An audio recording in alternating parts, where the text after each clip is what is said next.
Привет! Цель этого видео – сэкономить твое время при закрытии скрытых заданий. Зачем их выполнять? Первое. Ты добьешь все следы визита до максимального 20 уровня, что даст дополнительные усиления, которые могут помочь тебе пройти 5-ю сложность нашествия Роя через пути, которыми ты еще не прошел. Делается это для закрытия заданий так называемой Одиссеи. Второе. В тех же заданиях Одиссеи получишь 3 книжки и 40 тысяч кредитов.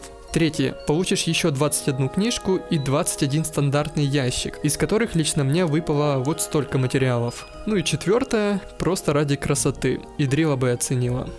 На самом деле объем получаемых наград слишком мал в сравнении с количеством времени, которое придется потратить на закрытие этих заданий. Поэтому делается это все по большей части ради Идрилы.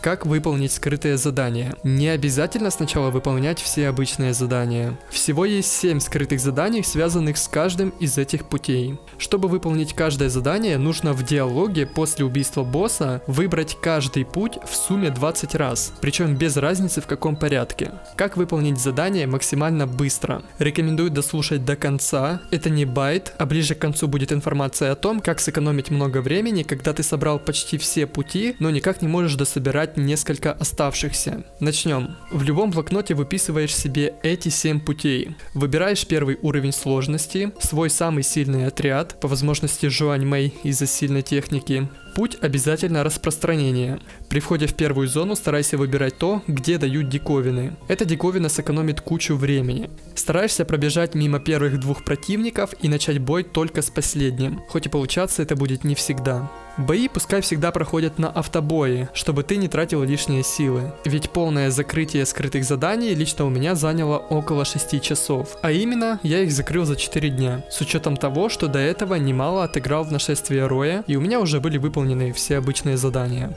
Выбираешь быстро абсолютно любые благословения, даже не смотришь. Здесь ставишь галочку «Быстрый бросок». Сейчас мы находимся в первой зоне, поэтому попытку схитрить лично я не тратил, а хранил ее для большой второй зоны. В первой зоне я трачу все попытки броска, и примерно в 10% случаев мне везло и выпадала золотая кость, которая позволяет сразу телепортироваться в зону босса. Если она не выпала, то максимально коротким путем бежишь к зоне босса. Золотая кость может выпасть в одной из следующих зон. В зонах события стараешься выбирать последний пункт, чтобы быстро закрыть это событие, если будет такая возможность. В зонах битвы тратишь очко техники на Жуань Мэй, чтобы бой быстро закончился. Босса выбираешь того, которого быстрее убьешь. Например, смотришь на подходящие уязвимости. Если какие-нибудь техники значительно ускорят бой, то используешь их, а остальные не обязательно. Боссы легкие, я их проходил на автобое. В диалоге стараешься выбирать все пути по очереди, чтобы набирать их максимально равномерно. К примеру, сейчас ты выбрал разрушение. Если потом снова будет разрушение, то выбери лучше другой вариант. Поэтому я сказал выписать в блокнот 7 путей, чтобы записывать, сколько какого пути ты уже собрал. Конечно же, ты не сможешь учитывать те пути, которые ты выбрал ранее при прохождении нашествия Роя. Тем не менее, лучше делать так, как я говорю. При попадании во вторую зону можешь попытаться получить у Герты нужную диковину. На все остальное время не трать. Здесь используешь хитрость, выбираешь золотую кость и телепортируешься в зону босса. Снова выбираешь более легкого босса и проходишь на автобое. Кстати, за убийство боссов ты подфармишь немного кредитов и материалов для расходников. Снова выбираешь путь в диалоге. При попадании в третью зону можешь заглянуть к Герте, нет ли у нее нужной диковины. Если не повезло, то можешь потратить 2 броска. Теперь задача убить последнего босса. Таким образом, за одно прохождение, занимающее от 5 до 10 минут, можно получить максимум 3 путя. Проблема может возникнуть, когда ты собрал почти все пути, но тебе редко падают оставшиеся. К примеру, я собрал все пути, кроме охоты, которые непонятно по какому принципу выпадают. Затем я разобрался и понял этот принцип. Есть так называемые секреты освоения. Это и есть те диалоги, в которых игрок выбирает пути. Количество диалогов каждой истории кратно 3.